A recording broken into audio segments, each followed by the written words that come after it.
ফাতেমা রে, জামাই বাবু আলী কোথায় আছে? বলছে আপনার জামাই বিছানে কিন্তু শুতে গেছে।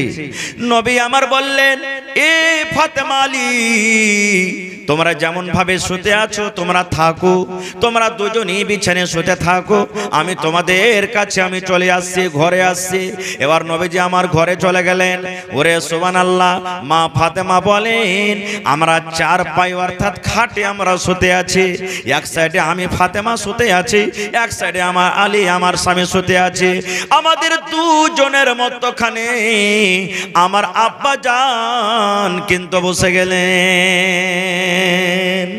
আমি একদিকে ফাতেমা, একদিকে আলী, আমাদের দুজনের মধ্যখানে নবী বসে গেলেন। ভালো করে শুনবেন হাদিসটা, খুব সুন্দর হাদিস। এবার নবী বললেন, বেটি রে, আমার সাথে তুমি দেখা করার জন্য গেছিলে আম্মা, আমি শুনলাম তুমি আমার সাথে দেখা করার জন্য গেছিলে। কি তোমার কাজ ছিল রে মা? কি কারণে তুমি আমার সাথে দেখা করার জন্য গেছিলেন? এই আমার গ্রামের ভাইয়েরা, মায়েরা, খালারা শুনেন, যখন নবীজি বললেন বেটি রে কি কারণে তুমি গেছিলে রে মা, কি কারণে তুমি দেখার জন্য গেছিলে, এইবারে ফাতেমা নিজের হাত খানটাকে এরকম ভাবে দেখিয়ে দিলেন, আব্বাকে নিজের হাত খানটা দেখালেন। আব্বা গো, আমার হাতের দিকে দেখেন গো আব্বা জান, এই যে আপনি আমার হাতের দিকে দেখেন। কেন হাত খানটা দেখালেন? নবী আমার হাত খান যেমন দেখলেন, ওরে আল্লাহ, আমার নবীর কলেজার টুকরা হলেন ফাতেমা।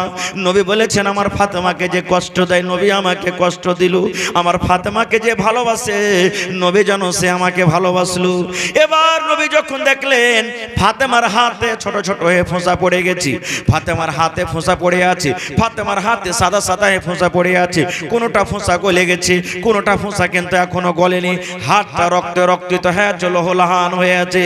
নবী আমার বললেন, ফাতেমা কি বেটি রে তুই আমাকে দেখালি, তোর হাতে কেন ফোঁসা পড়ে আছে আম্মা, তোর হাতে কি কারণে ফোঁসা পড়ে আছে? এই আমার গ্রামের মায়েরা, খালারা শুনেন।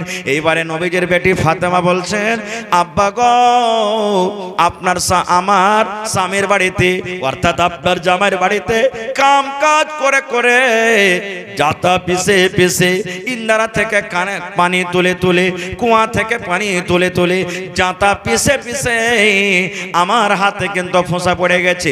তাই আপনার কাছে গেছিলাম, যদি আপনি একটা আমাকে চাকর গালা দিতেন, যদি একটা আমাকে বান্দি গালা দিতেন, যদি আমাকে একটা নকরানি গালা দিতেন, আমার বাড়িতে থাকতো, আমার কাম কাজ করতো, আমি আপনার কলেজার টুকরা ফাতেমা কিন্তু আরাম পাইতাম।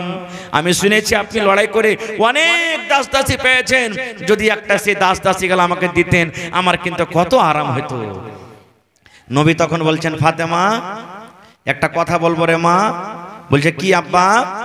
বলছে, তুমি আমার কাছে যে গোলাম চেয়েছো, গোলাম থেকে ভালো জিনিস তোমাকে যদি আমি দিই তো তুমি সেটা নিবে কি? আপনি বলেন, আপনার বেটি আপনাকে এসে বলছে, আব্বাজি একটা ছাগল গলা দাও তো, আমাকে একটা ছাগল দাম দাও, আর আপনি বলছেন, ধুর রে বেটি, ছাগল নিয়ে কি করবি, চল তোকে আমি 20,000 টাকা দামের একটা গরু কিনে দিচ্ছি। আপনি বলেন কোনটা নিবে আপনার বেটি? ছাগল নিবে না গরু নিবে? কথা বলেন না যে ভাই কি নিবে? গরু নিবে। তো নবী বলছেন যে তুমি আমার কাছে গোলাম চাইতে এসছো, তো গোলাম থেকে যদি ভালো জিনিস দিতে তুমি কোনটা নিবে? ফাতেমা বলছেন, নবীজি আমি ভালো জিনিসটা নিব। ভালো জিনিসটা কি এবার আমি পরে বলছি, পরে বলছি ভালো জিনিসটা। তার আগে একটু বলছি যে ফাতেমা নিজের পুরুষের বাড়িতে কাম কাজ করে করে হাতে লীলে পড়ে যেত, ফোঁসা পড়ে যেত। ফাতেমাটা কে? ফাতেমাটা কে জানেন? ওরে সুবহানাল্লাহ, নবী আমার বলেছেন আমার ফাতেমা জান্নাতের ভিতরে যাবে রে, আমার ফাতেমা জান্নাতের ভিতরে যাবে। শুধু জান্নাতের ভিতরে যাবে না, যত মহিলারা জান্নাতের ভিতরে যাবে, যত নারীরা জান্নাতের ভিতরে যাবে, যত মহিলারা জান্নাতের ভিতরে যাবে, সমস্ত নারীদের মহিলাদের জান্নাতের ভিতরে নেত্রী হবেন, জান্নাতের ভিতরে সরদারনি হবেন আমার বেটি ফাতেমা। ওই জান্নাতি মেয়ে ছেলে, ওই জান্নাতি মেয়ে ছেলের সরদারনি ফাতেমা নিজের স্বামীর বাড়িতে কাম কাজ করে করে হাতে ফোঁসা পড়ে যেতেন, তাও নিজের পুরুষের পরে রাখতেন না, রাখতেন না। আর আজকে আমাদের অবস্থা কি জানেন? একটু যদি খুলে কাম কাজ করতে হয় পুরুষের বাড়িতে, কত কত বেটি ছেলে কত কত বহিন আছে, একবারে পট করে মাকে ফোন লাগিয়ে দিবে, মা গে ই লিস্টি লাগার বার্তা আর থাকতে পারবো না গে মা, আর আমি ভাত খেতে পারবো না খো। কেনে রে বেটি কেনে, কি হয়েছে? বলছে কি হয়েছে, শুধু আমাকে কাম করেছে, এটা কর ওইটা কর ওইটা কর, আমি আর পারবো না গে মা থাকতে, তাড়াতাড়ি করে কাহকে পাঠা আমি চলে যাবো, ই মিনসার ভাত আর খেতে পারবো না খো। যদি মা খালারা যদি হুঁশিয়ার হয়, বেটিকে বুঝাবে না বেটি এরকম কথা বলতে হয় না, এরকম কথা কইতে হয় না, বুঝাইবে। আর যদি ওরকমই মা খালা হয় ছন্ময় কবে আচ্ছা তুই কোনো রকম বেকার চলে আই, বাড়িতে আসবে, আসা পর কবে 5 দিন পর জামাইটাকে ডাক, জামাইটা ভালো মনে এসেছে আনার জন্য, দুটা লোককে দিয়ে বলছে একে পিলারে ধরে বান মারলে বেটা মরাকে, আমার বেটিকে খালি কাম করেছে, 3 লাখ টাকা একে যেই দিয়েছি, টাকা দিয়েছি, আর 2 লাখ টাকা বিয়াতে খরচ হয়েছে, 5 লাখ টাকা দেরে মরলে বেটা মরা, আর তুই আমার বেটিকে তালাক করে তুই চলে যায়। এরকম হয়েছে না হয় না? যারা বলে এরকম হয়েছে না হয় না? ভাইরে এই সমস্ত বুড়াই কখন ছুটবে? যখন আমরা আমাদের বেটাকে যখন মাদ্রাসাতে দিব, দ্বীনি শিক্ষা দিব, তখন আমাদের ঘর থেকে এই সমস্ত মুসিবত দূর হবে। ভাই মুসলমান, আজকে আমরা করছি কি? মেলায় জায়গাতে দেখছি বেটিরাকে মানুষ পড়াইবে না, শুধু বেটারাকে পড়িয়ে দিবে আর বেটিরাকে পড়াইবে না। কেন পড়াবে না? বেটি ছেলেকে পড়িয়ে লিখছে কি করবে যে মুলি সাহেব, ই তো বিয়ে হ্যাঁ শ্বশুর বাড়িতে চলবে, লোকের ছাই তুলবে, ঘুঁটা তুলবে, বাড়িতে নুন্দা গড়াইবে, ভাত রান্না করবে, তরকারি রান্না করবে, এরাকে ফের পড়িয়ে লিখছে কি করব? ভাইরে এটা ভুল। নবীর জামানাতে আল্লাহুস সামাদ মহিলারা কত পড়ালেখা ছিলেন জানেন? কত পড়ালেখা ছিলেন। একটা মাত্র আপনাদের সামনে হাদিস আমি রাখছি, তাহলে বুঝতে পারবেন যে আল্লাহ রাসূলের জামানাতে মহিলারা কত পড়ালেখা ছিল। কত জানেন? আল্লাহ রাসূল সাল্লাল্লাহু আলাইহি ওয়াসাল্লামের জামানাতে একজন সাহাবী ছিলেন, যে সাহাবীটার নাম হলো সাফওয়ান বিন মুআত্তাল রাদিয়াল্লাহু তাআলা আনহু। সাহাবীটার নাম কি? সাফওয়ান। সাহাবীটার নাম কি? সাফওয়ান, আর বাপের নাম হলো কি? মুআত্তাল রাদিয়াল্লাহু তাআলা আনহু। এবারে ওই সাফওয়ানের বিবি নবীর দরবারে কেস করতে গেছেন, শিকায়েত নিয়ে গেছেন, ওর বিবি কেস নিয়ে গেছেন। আজকে আমাদের সমাজে ইলম না থাকার কারণে আমরাও নিজের স্বামীর উপরে কেস করছি, স্বামী নিজের বিবির উপরে কেস করছে। কিন্তু কেস কি জানেন? যদি আপনি কোর্টে চলে যান, থানাতে আপনি চলে যান, 100টা যদি কেস থাকে, যারা এখানে বয়স্কপ্রাপ্ত বাপটিরা আছেন, একটু নেতা টাইপের মানুষ আছে, তারা জানছে যে দেখবেন কোর্টে যে মুখ্যজিকে জিজ্ঞাসা করেন, সমিতি সরপঞ্চকে জিজ্ঞাসা করেন, মন্ডলজিকে জিজ্ঞাসা করেন, যারা জ্ঞানী হুঁশিয়ার মানুষ তাদেরকে জিজ্ঞাসা করেন, 100টার মধ্যে 90টা কেস হলো মুসলমান শেরশাবাদী, আর 90টা কেসের মধ্যে 80টা হলো কি শুধু বেটা বেটির কেস। আমার বেটিকে মারছে, আমার বেটিকে কাটছে, আমার বউকে জ্বালাইছে, আমার জামাইকে এরকম করছে, আমার বেটার সাথে এরকম করছে, এগুলোই শুধু কেস। আর এই কেসটা হওয়ার কারণ কি জানেন? শুধু তালিমের কমি, ইলমের কমির কারণে এগুলা হচ্ছে। আল্লাহর নবীর জামানাতে সাফওয়ান রাদিয়াল্লাহু তাআলা আনহুর স্ত্রী নিজের পুরুষের উপরে, স্বামীর উপরে কেস করতে চলে গেছেন, শিকায়েত নিয়ে চলে গেছেন। কারণ নবীর জামানাতে ওইটাই আদালত, ওইটাই থানা, ওইটাই সবকিছু, নবীর দরবারে কেস করতে চলে গেছেন। এই মায়েরা খালারা, কেসটা কিসের জানেন? স্বামী খাইতে দেয় না এই জন্য নয়, স্বামী চুরি দেয় না এই জন্য নয়, স্বামী আমাকে মারছে এই জন্য নয়, স্বামী আমাকে ভালোবাসে না এই জন্য নয়, স্বামী আমাকে গাইল দিয়েছে এই জন্য নয়। কেসটা কিসের? আহা, সেই স্ত্রী, সেই মহিলা সুন্দরভাবে একবারে পর্দাশীলা হয়ে নিজের স্বামীর ব্যাপারে কেস করতে চলে গেছেন নবীর দরবারে। নবীর দরবারে যখন পৌঁছিলেন, আপনারা যেমন বসে বসে আজকে জালসা শুনছেন, দেখছেন নবী বসে আছেন, সাহাবায়ে কেরাম বসে আছেন, আর নবীর পাঞ্জরে ওই মহিলাটার স্বামী সাফওয়ান বিন মুআত্তালও কিন্তু বসে আছেন। আপনারা বলেন, দু পার্টিতে যদি লড়াই ঝগড়া হয়, তো একই সাথে থানাতে কেস যাবে, কেস করতে যাবে না আলাদা আলাদা টাইমে যাবে? জোরে বলেন, আলাদা আলাদা টাইমে যাবে না? তো ওই মহিলাটা নিজের স্বামীর শিকায়েত নিয়ে নবীর দরবারে গেলেন, আর ওর স্বামীটা কিন্তু নবীর পাঞ্জরে বসে আছেন। মনে মনে ভাবছেন, হারে কি হলো, আমি যার শিকায়েত নিয়ে এসেছি ও তো নবীর পাঞ্জরে বসে আছে, এখন কেমন করে শিকায়েত করব? কিন্তু মহিলা বলছেন, না, শিকায়েত নিয়ে এসেছি, শিকায়েত করব, আমার স্বামী বসে আছে, থাক, যা হবে পরে হবে। কি শিকায়েত করতে লাগলেন? এবার শুনেন। সেই মহিলা বলতে লাগলেন, আল্লাহর নবী গো, আমার স্বামীর নাম হলো সাফওয়ান বিন মুআত্তাল। স্বামীর নাম ধরে ডাইরেক্ট বলছেন সাফওয়ান বিন মুআত্তাল। তাহলে দরকার হিসাবে মা খালারা নিজের পুরুষের নাম নিতে পারে। মেলা জায়গাতে দেখবেন এই যে অনলাইন করতে আসছে, তোমার পুরুষের নাম কি? মেলায় মা খালা কয়ে দিবে যে পুরুষের নাম কইতে হয় না, তখন এটা গুধার বাপ, গুধির মা, গুধির বাপ, এরকম নাম ধরে বলবে না। নাম যদি আপনার দরকার থাকে পুরুষের, যে হ্যাঁ কোনো লোক জিজ্ঞাসা করছে পুরুষের নাম, আপনি বলবেন, কোনো গুনাহ নাই আপনার, কোনো গুনাহ হবে না কো। তো সেই মহিলা বলতে লাগলেন, আল্লাহর নবী গো, আমার স্বামীর ব্যাপারে তিনখানা শিকায়ত নিয়েছে যে গো নবীজি, তিনখানা আমি কেস নিয়ে এসেছি। এক নম্বর শিকায়ত হলো এই যে আপনার পঞ্জরে বসে আছেন আমার স্বামী সাফওয়ান বিন মুআত্তাল, আমি যখন নামাজ পড়ি নামাজের হালাতে আমাকে মারে আর বলে বিবিরে নামাজ ছেড়ে দে। হয়তো আমি রুকুতে আছি, কিংবা আমি হয়তো নামাজে দাঁড় হয়ে আছি, কিংবা আমি হয়তো সিজদাতে চলে গেছি, কিংবা আমি তাশাহুদে বসে আছি, আমার স্বামী আমাকে নামাজের হালাতে ফাইট মারে, কিল মারে, আমাকে চড় মারে আর বলে বিবি রে নামাজ ছেড়ে দে রে বিবি, নামাজ তোকে পড়তে হবে না। নামাজের হালাতে আমার স্বামী মারে আর বলে বিবি রে নামাজ ছেড়ে দে। এই দেখেন, বলছে নবীজি আমি নামাজ পড়ি, তখন আমার স্বামী নামাজের হালাতে আমাকে মারে আর বলে নামাজ ছেড়ে দে। দুই নম্বরে বলছে নবীজি রোজা যখন আমি রাখি, আমি যখন দিনের বেলাতে রোজা রাখি, আমার স্বামী হয়তো আমার মুখে পানি দিয়ে রোজা ভেঙে দেয়, কিংবা খাজর দিয়ে রোজা ভেঙে দেয়, কিংবা আমার মুখে ছাতু দিয়ে রোজা ভেঙে দেয়। আর যদি আমি রোজা না ভাঙি, আমার হাত কান ধরে হয়তো আমাকে বিছানে নিয়ে চলে যায়, আর যাওয়ার পর আমার রোজাটাকে ভেঙে দেয়। কয়টা হলো? কয়টা হলো ভাই? তিন নম্বরে বলছে নবীজি আমার স্বামী সাফওয়ান ফজরের নামাজ পড়েন যখন সূর্য উঠে যায়, সূর্য ওঠার আগে পড়ে না, সূর্য ওঠার পর আমার স্বামী কিন্তু ফজরের নামাজ পড়ে। তিনটা কেস হয়ে গেল।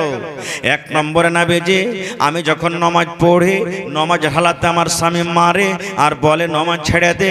দুই নম্বরে যখন আমি রোজা রাখি, আমার রোজাটাকে ভেঙে দেয়। তিন নম্বরে আমি যখন আমার স্বামী ফজরের নামাজ পড়েন যখন সূর্য উঠে যায়। তিনটা যখন শিকায়ত হয়ে গেছে, তখন নবীজি তার স্বামীকে বলছেন, হে সাফওয়ান, তোমার বিবি তোমার ওপরে তিনটা কেস করেছে রে বাবা। প্রথম কেস হলো যে নামাজের হালাতে তোমার বিবিকে তুমি মারো। তো নামাজটা একটা আল্লাহর ইবাদত, নামাজে তো মারতে হয় না, কেন তুমি মারো? মারার কারণটা কি? এই জামানার যদি আমরা মানুষ হতাম, পুরুষ হতাম, বিবিকে রাগ করে চোখ মুখ লাল করে একবারে মনে মনে খুব রাগ করে বলতাম, হ্যাঁ তোকে আমি খেতে দিচ্ছি, পিনতে দিচ্ছি, এই দিচ্ছি, ওই দিচ্ছি, আর তুই আমার ব্যাপারে শিকায়ত করতে এসেছিস, বাড়িতে চল, তখন দেখ তোর কাঠ খোরাকে ঝরিয়ে দেবো। এই মত আমরা বলতাম। কিন্তু ওরে সুবহানাল্লাহ, যার সিনাতে এই হাফিজের মতন কোরআন, যার সিনাতে জাহান্নামের ডর, যার সিনাতে নবীর কথা, যার সিনাতে, যার বুকে ইলমের দরিয়া, সেই সাহাবীকে বলছেন জানেন, আল্লাহর নবী গো, মিথ্যা কথা বলতে গেলে আমি পার হয়ে যাব, আপনার সামনে থেকে আমি পার হয়ে যাব গো নবীজি, কিন্তু রব্বুল আমিনের কাঠগড়াতে কিয়ামতের দিন আমি পার হইতে পারবো না। নবী গো, আমার বিবি আমার উপরে যা শিকায়ত করেছে নিয়ে এসেছে, আমার বিবি আমার ব্যাপারে যে কেস করেছেন সবটি সত্য নবী গো, সবটি সত্যি, একটাও কিন্তু মিথ্যা নয়, সবই সত্য। তখন নবীজি বলছেন, হারে বাবা, তো নামাজের হালাতে তুমি মারছো কেন? নামাজে তো মারতে হয় না। এবার সাফওয়ান রাদিয়াল্লাহু তাআলা আনহু বলছেন, আল্লাহ নবী গো, এই জন্য আমি মারি নবী গো, আমি একটা গরিব মানুষ, সারাদিন কামে কাজে চলে যাই, মাঠে আমি চলে যাই, আমি খাজুরের গোড়াতে পানি দিই, খাজুরের গাছে আমি ওষুধ করি, সারাদিন কাম কাজ করার পর সন্ধ্যাবেলাতে যখন আমি বাড়িতে ঢুকি, বাড়িতে ঢোকার পর আমার বিবি আমাকে খাবার দিয়ে দেয়, আমি খানা খেয়ে নিই, আমার বিবি আমার জন্য বিছানা লাগিয়ে দেয়, এশারের নামাজের পর আমি বিছানে চলে যাই, আর আমার বিবি আমার বিছানে আসে না, এবার নামাজ পড়তে শুরু করে। কত লম্বা লম্বা নামাজ শুরু করে নবী জানেন? কোরআনের মধ্যে সব থেকে যেগুলা বড় বড় সূরা এক এক রাকাতে আমার বিবি দুটা করে তেলাওয়াত করেন। এই যে হাফিজে কোরআনের আছে, জিজ্ঞাসা করেন কোরআন মাজিদের সব থেকে বড় সূরা হলো সূরা বাকারা, সূরা মায়েদা, সূরা আলে ইমরান, সূরা নিসা, এগুলা হলো কোরআনের সব থেকে বড় বড় সূরা। বলছেন নবী গো, আমার বিবি নামাজ যখন পড়তে শুরু করে দেয়, এক এক রাকাতে দুটা করে সূরা, বড় বড় সূরা এক রাকাতে তেলাওয়াত করি, অর্থাৎ কোরআনে 4 পারা কিংবা 4.5 পারা করে এক এক রাকাতে কোরআনে তেলাওয়াত করে। এবার আপনি বলেন 4 পারা কোরআন যদি এক রাকাতে তেলাওয়াত হয়, তাহলে 2 পারাতে কত সময় লাগবে? 3 রাকাতে কত সময় লাগবে? 4 রাকাতে কত সময় লাগবে? আমার বিবি লম্বা লম্বা করে তেলাওয়াত করে নামাজ পড়ে গো নবীজি। কোনদিন রাত 2টা হয়ে যায়, কোনদিন রাত 3টা হয়ে যায়, কোনদিন মুয়াজ্জিন সাহেব ফজরের আজান দিয়ে দেয়। এবার কিন্তু আমার বিবিকে আমার বিছানাতে পাই না, আমার বিছানায় ঘুম আসে না, সারা দিন কাম কাজা পর আমি শরীরটা ক্লান্ত হয়ে থাকে। বিবিকে আমি একদিন বোঝালাম, বিবি রে এত লম্বা লম্বা করে তুমি তেলাওয়াত করো না, ছোট্ট ছোট্ট সূরা পড়ে তুমি আমার বিছানায় চলে এসো। কিন্তু আমার বিবি আমার কথা মানে না, আমার বিবি আমার কথা শোনে না। আমি একদিন বোঝালাম, 2 দিন বোঝালাম, 3 দিন বোঝালাম, যখন আমার কথা না মানে না শুনে নবী গো, তখন আমি নামাজের হালাতে আমি মারি আর বলি, বিবি রে নামাজ তুমি ছেড়ে দাও, নামাজ ছেড়ে দাও, এসো এসো তুমি আমার বিছানায়, নামাজ ছেড়ে তুমি চলে এসো। আমার বিছানায় আসে না বলে আমি তাকে মারি। নবীজি তখন কি বললেন জানেন? হে মহিলা, তোমার স্বামীরা যখন বাড়িতে থাকবে আর তোমরা যখন নামাজ পড়বে, এত ছোট ছোট সূরা পড়ে নামাজ পড়ো, লম্বা লম্বা সূরা তোমাদেরকে পড়িতে হবে না। ছোট ছোট সূরা পড়ে নামাজ শেষ করে তোমার স্বামীর কাছে তুমি চলে যাও, ছোট ছোট সূরা পড়ে তোমার স্বামীর কথা তুমি শোনো। আর একটু আগে চলেন, এবার রাসূল বলছেন যে রোজা কেন ভেঙে দাও? রোজাটা ভাঙার কারণ কি? রোজা একটা ইবাদত, রোজা কেন তুমি ভাঙো? এবার সেই সাহাবী আবার বলছেন, নবী গো এই জন্য আমি রোজা ভাঙি নবী গো, আমি একটা আপনার গরিব সাহাবী, মাঠে কাম কাজ করতে যেদিন চলে যায়, আমার স্ত্রী রমজান মাসে 1 মাস ধরে রোজা রাখে, কোনো মানা নাই, কিন্তু যেমনই রমজান মাস চলে যায়, রমজান মাস যেমন পার হয়ে যায়, আবার অন্য অন্য মাসও কিন্তু নফল রোজা রাখে, রোজার মাসে রোজা রাখে, আর রোজার মাস পার হইতে গেল অন্য মাসে নফল রোজা রাখে। আমি যেদিন কামে কাজে চলে যাই সেদিন রোজা রাখে, কোনো কথা নাই, কিন্তু আমি যেদিন বাড়িতে থাকে, মাঠে কামে কাজে যাই না, সেদিন আমার বিবিকে আমি বলি, বিবি রে আজকে আমি বাড়িতে আছি রে বিবি, তুমি আজকে রোজাটা রাখিও না, আজকে আমি বাড়িতে আছি, তুমি রোজা রাখিও না। কেন না? আনা সাবুন, আমি একটা যুবক মানুষ, আমি একটা নওজওয়ান মানুষ।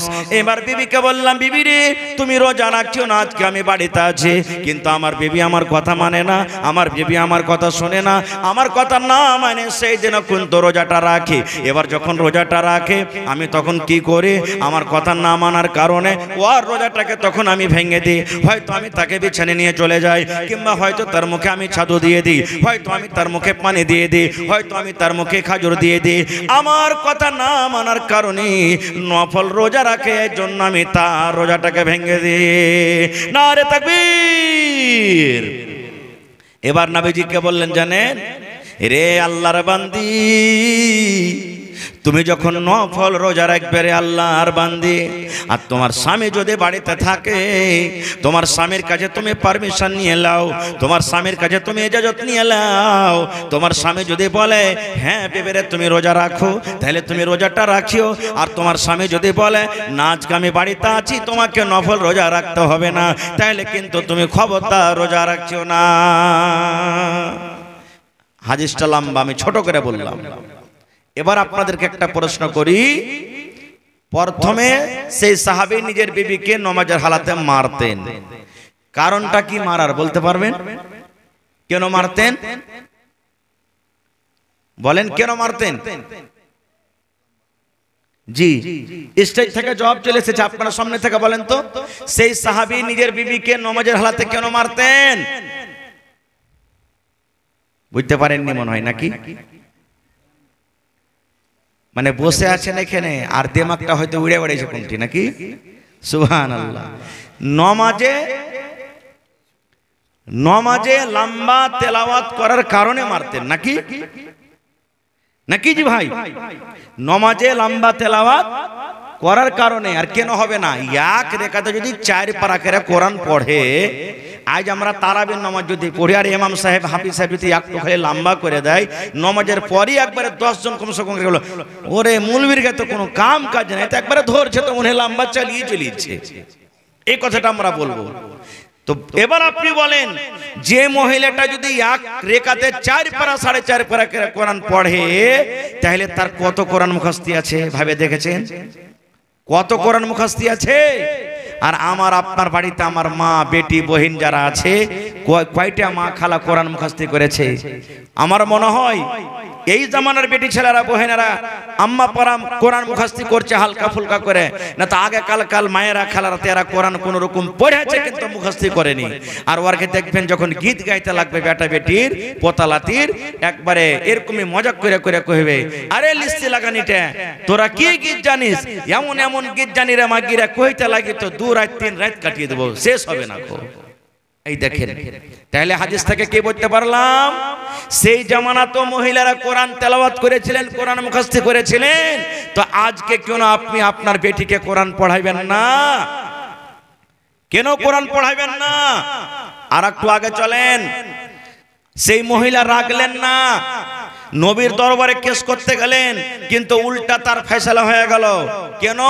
নবী বললেন যে তোমার স্বামী বাড়িতে থাকতে গেলে তুমি ছোট ছোট করে সূরা পড়ো, আর তোমার স্বামীর কাছে তুমি যাও তাড়াতাড়ি করে, কে জানি তোমার স্বামী কোন কাজের তোমাকে আদেশ করবে।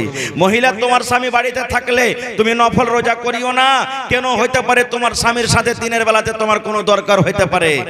কিন্তু আজকে মা খালাদের অবস্থা কি জানেন? নবী বলেছেন, হে মহিলা, তোমার স্বামী যদি মাঠঘাট থেকে বাড়িতে আসে, স্কুল কলেজ ইউনিভার্সিটি থেকে বাড়িতে আসে, বাজার থেকে বাড়িতে আসে, আর আসার পর তোমাকে যদি বলে আব্দুল্লাহর মা 1 গ্লাস পানি গালা দাও তো, হালিমার মা একটু তাড়াতাড়ি করে খাইতে দাও তো, আর মা খালারা যদি কোনো কাজে ব্যস্ত থাকে, রাগ করে কি বলবেন? মিনসিয়া মুখ পুরা কাহেকার, একটা কাম করে এসেছে তো কত মনে হয় বড় লোক হয়ে গেছে, একটু পানিটা তুমি দেবে খাইতে পারবে না, রুটি থাওয়া আছে তুমি লিয়ে খাইতে পারবে না, ভাতটা তুমি খুইলা খাইতে পারবে না। এই দেখেন, এমন ঘুঁচা মেরা কথা বলবে রে ভাই, মনে হয় ওর সারাদিন কে একবারে সব না খেয়ে থাকা ভালো ছিল, ওর পেট ভরে গেল মনে হয়। একটা হাদিস বলছে রে বহিনেরা মায়েরা, আপনাদের জন্য স্পেশাল নবীর জামানাতে নবীর বেটির ঘটনা বলছি। ওরে সুবহানাল্লাহ, নবীজির 4 জন বেটি ছিলেন। কয়টা বেটি? জোরে বলেন। 4 জন বেটি। বড় বেটির নাম কি? জাইনাব রাদিয়াল্লাহু তাআলা আনহা, উম্মে কুলসুম রাদিয়াল্লাহু তাআলা আনহা, রুকাইয়া রাদিয়াল্লাহু তাআলা আনহা। আর সব থেকে ছোট বেটির নাম কি বলেন তো? জোরে বলেন। ছোট বেটির নাম কি?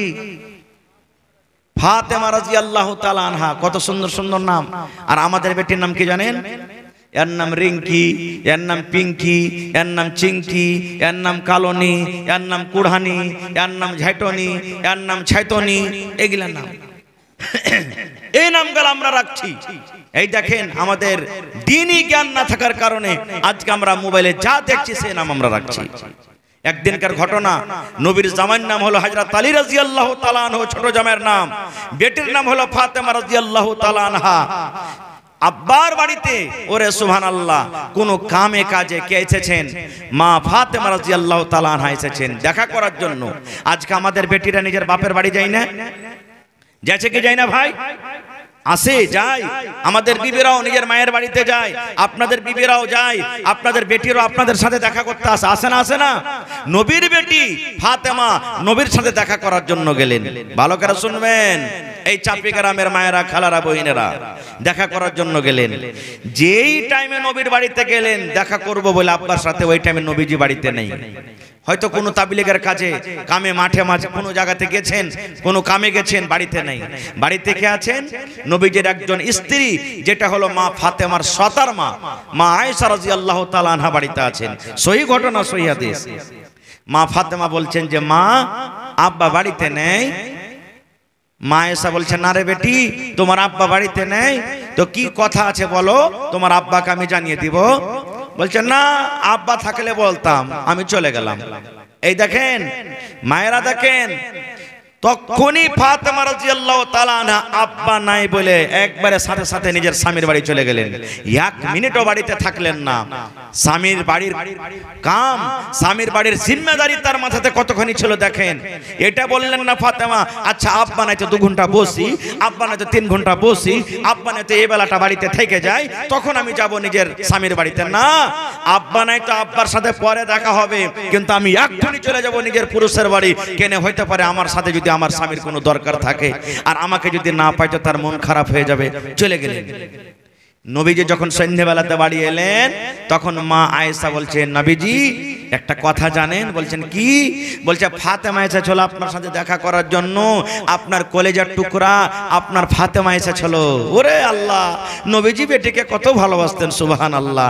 যেমনই শুনলেন আমার সাথে আমার বেটি এসেছিল, নবীজি তখনই চলে গেলেন বেটির বাড়ি দেখা করার জন্য, রাতের বেলাতেই। এবার দুয়ারে বলছেন, ফাতেমা আলী বাড়িতে আছো? ওরা কিন্তু শুতে যাচ্ছিল, মানে শুতে গেছিল, মোটামুটি চোখ বন্ধ হয়নি, ঘুমায়নি, কিন্তু বিছানে শুতে গেছে। ধড়ফড় করে বিছানে উঠছে। আমার নবী বললেন, ফাতেমা রে, জামাই বাবু আলী কোথায় আছে? বলছে আপনার জামাই বিছানে কিন্তু শুতে গেছে। নবী আমার বললেন, এ ফাতেমা আলী, তোমরা যেমন ভাবে শুতে আছো তোমরা থাকো, তোমরা দুজনই বিছানে শুতে থাকো, আমি তোমাদের কাছে আমি চলে আসছি, ঘরে আসছি। এবার নবীজি আমার ঘরে চলে গেলেন। ওরে সুবহানাল্লাহ। মা ফাতেমা বলেন, আমরা 4 পাই অর্থাৎ খাটে আমরা শুতে আছি। এক সাইডে আমি ফাতেমা শুতে আছি, এক সাইডে আমার আলী আমার স্বামী শুতে আছে। আমাদের দুজনের মধ্যখানে আমার আব্বা জান কিন্তু বসে গেলেন। আমি একদিকে ফাতেমা, একদিকে আলী, আমাদের দুজনের মধ্যখানে নবী বসে গেলেন। ভালো করে শুনবেন হাদিসটা, খুব সুন্দর হাদিস।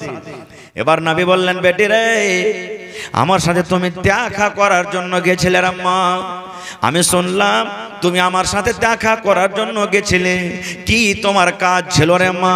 কি কারণে তুমি আমার সাথে দেখা করার জন্য গেছিলেন? এই আমার গ্রামের ভাইয়েরা, মায়েরা, খালারা শুনেন। যখন নবীজি বললেন, বেটি রে, কি কারণে তুমি গেছিলে রে মা? কি কারণে তুমি দেখার জন্য গেছিলে? এইবারে ফাতেমা নিজের হাত খানটাকে এরকম ভাবে দেখিয়ে দিলেন, আব্বাকে নিজের হাত খানটা দেখালেন। আব্বা গো, আমার হাতের দিকে দেখেন গো আব্বা জান, এই যে আপনি আমার হাতের দিকে দেখেন। কেন হাত খানটা দেখালেন? নবী আমার হাত খান যেমন দেখলেন, ওরে আল্লাহ, আমার নবীর কলেজার টুকরা হলেন ফাতেমা। নবী বলেছেন, আমার ফাতেমাকে যে কষ্ট দেয় নবী আমাকে কষ্ট দিল, আমার ফাতেমাকে যে ভালোবাসে নবী যেন সে আমাকে ভালোবাসলো। এবার নবী যখন দেখলেন ফাতেমার হাতে ছোট ছোট হয়ে ফোঁসা পড়ে গেছে, ফাতেমার হাতে ফোঁসা পড়ে আছে, ফাতেমার হাতে সাদা সাদা হয়ে ফোঁসা পড়ে আছে, কোনোটা ফোঁসা গলে গেছে, কোনোটা ফোঁসা কিন্তু এখনো গলেনি, হাতটা রক্তে রক্তিত হয়ে লোহলাহান হয়ে আছে। নবী আমার বললেন, ফাতেমা কি বেটি রে, তুই আমাকে দেখালি, তোর হাতে কেন ফোঁসা পড়ে আছে আম্মা? তোর হাতে কি কারণে ফোঁসা পড়ে আছে? এই আমার গ্রামের মায়েরা, খালারা শুনেন। এইবারে নবীজির বেটি ফাতেমা বলছেন, আব্বা গো, আপনার আমার স্বামীর বাড়িতে অর্থাৎ আপনার জামাইয়ের বাড়িতে কাম কাজ করে করে জাতা পিছে পিছে, ইন্দারা থেকে কানে পানি তুলে তুলে, কুয়া থেকে পানি তুলে তুলে, জাতা পিছে পিছে আমার হাতে কিন্তু ফোঁসা পড়ে গেছে। তাই আপনার কাছে গেছিলাম, যদি আপনি একটা আমাকে চাকর গালা দিতেন, যদি একটা আমাকে বান্দি গালা দিতেন, যদি আমাকে একটা নকরানি গালা দিতেন, আমার বাড়িতে থাকতো, আমার কাম কাজ করতো, আমি আপনার কলেজার টুকরা ফাতেমা কিন্তু আরাম পাইতাম। আমি শুনেছি আপনি লড়াই করে অনেক দাস দাসী পেয়েছেন, যদি একটা সে দাস দাসী গালা আমাকে দিতেন, আমার কিন্তু কত আরাম হতো। নবী তখন বলছেন, ফাতেমা একটা কথা বলবো রে মা। বলছে, কি আব্বা? বলছে, তুমি আমার কাছে যে গোলাম চেয়েছো, গোলাম থেকে ভালো জিনিস তোমাকে যদি আমি দিই তো তুমি সেটা নিবে কি? আপনি বলেন, আপনার বেটি আপনাকে এসে বলছে, আব্বাজি একটা ছাগল গলা দাও তো, আমাকে একটা ছাগল দাম দাও। আর আপনি বলছেন, ধুর রে বেটি, ছাগল নিয়ে কি করবি, চল তোকে আমি 20,000 টাকা দামের একটা গরু কিনে দিচ্ছি। আপনি বলেন কোনটা নিবে আপনার বেটি? ছাগল নিবে না গরু নিবে? কথা বলেন না যে ভাই, কি নিবে? গরু নিবে। তো নবী বলছেন যে তুমি আমার কাছে গোলাম চাইতে এসছো, তো গোলাম থেকে যদি ভালো জিনিস দিতে তুমি কোনটা নিবে? ফাতেমা বলছেন নবীজি আমি ভালো জিনিসটা নিব। ভালো জিনিসটা কি এবার আমি পরে বলছি ভালো জিনিসটা। তার আগে একটু বলছি যে ফাতেমা নিজের পুরুষের বাড়িতে কাম কাজ করে করে হাতে লীলে পড়ে যেত, খোঁসা পড়ে যেত। ফাতেমাটা কে জানেন? ওরে সুবহানাল্লাহ, নবী আমার বলেছেন আমার ফাতেমা জান্নাতের ভিতরে যাবে রে, আমার ফাতেমা জান্নাতের ভিতরে যাবে। শুধু জান্নাতের ভিতরে যাবে না, যত মহিলারা জান্নাতের ভিতরে যাবে, যত নারীরা জান্নাতের ভিতরে যাবে, যত মহিলারা জান্নাতের ভিতরে যাবে, সমস্ত নারীদের মহিলাদের জান্নাতের ভিতরে নেত্রী হবেন, জান্নাতের ভিতরে সরদারনি হবেন আমার বেটি ফাতেমা। ওই জান্নাতি মেয়ে ছেলে, ওই জান্নাতি মেয়ে ছেলের সরদারনি ফাতেমা নিজের স্বামীর বাড়িতে কাম কাজ করে করে হাতে ফোঁসা পড়ে যেতেন, তাও নিজের পুরুষের পরে রাখতেন না। আর আজকে আমাদের অবস্থা কি জানেন? একটু যদি খুলে কাম কাজ করতে হয় পুরুষের বাড়িতে, কত বেটি ছেলে কত বহিন আছে, একবারে পট করে মাকে ফোন লাগিয়ে দিবে, মা গে ই লিস্টি লাগার বাড়িতে আর থাকতে পারবো না গে মা, আর আমি ভাত খেতে পারবো না খো। কেন রে বেটি কেনে কি হয়েছে? বলছে কি হয়েছে, শুধু আমাকে কাম করেছে, এটা কর ওইটা কর, আমি আর পারবো না গে মা থাকতে, তাড়াতাড়ি করে কাহকে পাঠা আমি চলে যাবো, ই মিনসার ভাত আর খেতে পারবো না খো। যদি মা খালারা যদি হুঁশিয়ার হয় বেটিকে বুঝাবে, না বেটি এরকম কথা বলতে হয় না, এরকম কথা কইতে হয় না, বুঝাইবে। আর যদি ওরকমই মা খালা হয় ছন্ময় কবে আচ্ছা তুই কোনো রকম বেকার চলে বাড়িতে আসবে, আসার পর কবে 5 দিন পর জামাইটাকে ডাক, জামাইটা